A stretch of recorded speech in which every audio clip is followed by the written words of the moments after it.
Alors, on s'en est tous plus ou moins aperçus. À quelques mois de l'élection présidentielle, le gouvernement multiplie les dépenses. Bonjour Marie Viseau.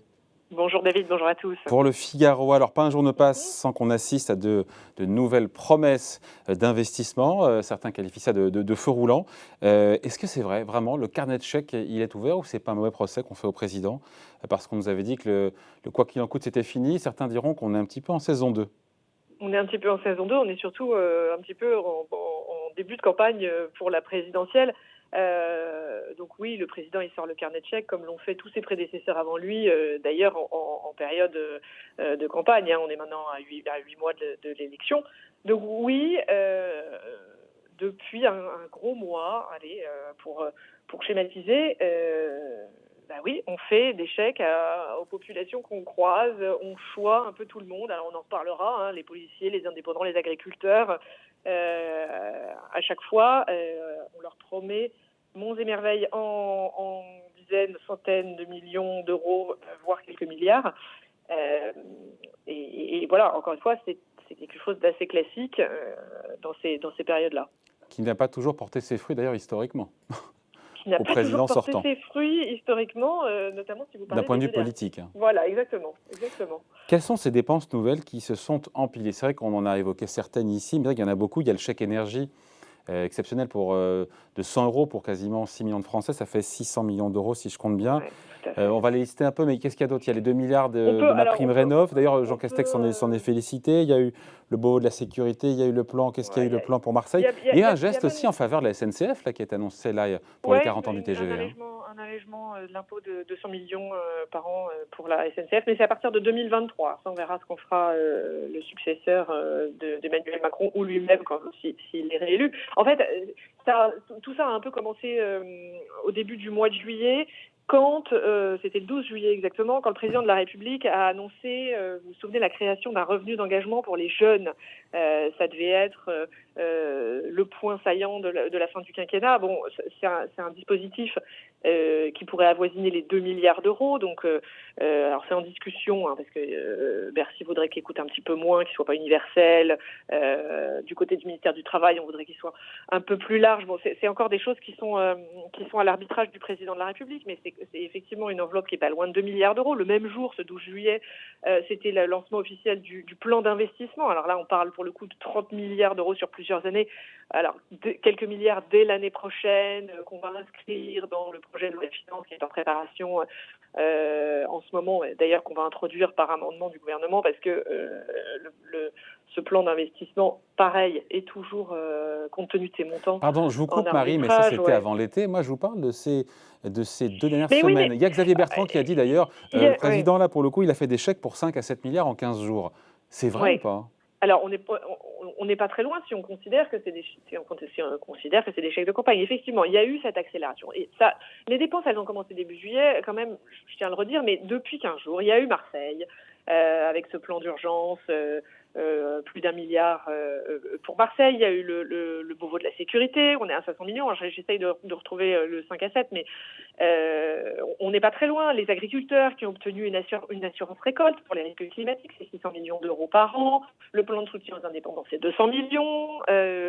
J'essaie de relister ce que vous m'avez dit tout à l'heure. Le coup de pouce de 100 euros pour faire face à la flambée des prix pour les ménages modestes qui ont touché le chèque énergie, tout ça, c'est 600 millions d'euros. On n'est pas très loin, effectivement, du total qui était annoncé par Xavier Bertrand. Après, comme ils le disent au sein du gouvernement, c'est la continuité d'une politique engagée depuis maintenant 4 ans, et tout ça n'a rien d'électoraliste. Tout ça est la poursuite de notre politique. Après, chacun en tirera les conclusions qu'ils veulent. Mais voilà, en tout cas, comment c'est justifié au sommet de l'État. Oui, mais pardon, toutes ces séances, quand on les prend une à une, elles sont toutes justifiées d'un point de vue social. Ces dépenses, qu'est-ce qui vous chagrine là-dedans? Ce qu'on ne dit pas très fort, c'est que déjà budgété, c'est-à-dire que par exemple le plan pour Marseille, c'est de l'argent recyclé. Ça n'est pas de l'argent complètement neuf. Ah, mais il y a ça, c'est des un autre effets sujet. d'annonce. Ça, c'est un Ouais, autre sujet, ça. c'est un autre sujet, mais Ah non, c'est hyper intéressant. C'est-à-dire que sur les 5-7 milliards annoncés en nouvelles dépenses depuis 15 jours, en fait, il il y a n'y un a pas gros que de morceau qui l'argent ne sont frais. pas des vraies nouvelles dépenses, mais qui Alors, sont du recyclage d'anciennes est-ce que mesures. c'est un gros morceau c'est pas toujours facile à savoir parce qu'en plus on nous dit pas exactement sur quelle période cet argent sera dépensé, mais il y a de l'argent qui est recyclé. Donc il y a un effet d'annonce qui est très important le jour où effectivement le président de la République prononce le discours où chacun se sent choyé parce qu'il va toucher de l'argent. Mais ça n'est pas que de l'argent frais. D'ailleurs, Bercy s'en défend. C'est pas parce que il y a des annonces que ça coûte cher et que c'est de l'argent nouveau.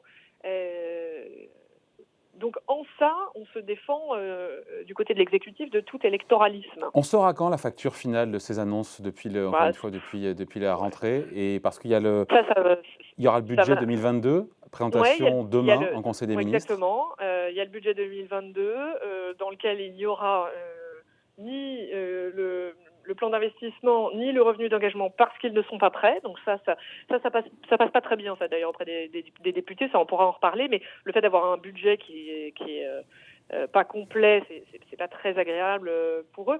Non, ce qu'on sait déjà, c'est que les dépenses devraient progresser dans ce projet de budget pour 2022 de plus de 11 milliards par rapport à l'an dernier. Donc on a déjà c'est beaucoup l'année dernière. On est déjà au moins à 11 milliards, ça c'est Bercy qui le dit, et ça pourrait même atteindre 17 milliards selon les calculs de Laurent Saint-Martin, qui est le rapporteur général du budget LREM à l'Assemblée nationale. Lui, il dit on est plus à 16-17 milliards. Et d'ailleurs, c'est pas open bar ces 17 milliards parce que sinon, ce serait bien plus qu'on aurait prévu pour l'an dernier. Donc, il se défend lui aussi de préparer un budget d'année présidentielle. Et tout ça n'est pas gagé sur des économies, tout ça pour l'instant est financé par la dette. Et tout ça n'est pas gagé sur des économies. Mais en même temps, c'est sans compter Marie, les dépenses en même temps, la dette ne coûte rien. La dette ne coûte rien aujourd'hui. La dette ne coûte rien aujourd'hui. Un jour, on sera quand même rattrapé par la situation, parce que même si l'argent n'est pas cher, on est quand même en train de se mettre en difficulté par rapport à la situation de nos voisins européens. On n'est pas exemplaire sur ce point, donc s'il y en a qui doivent payer un petit peu plus un jour, ce sera nous.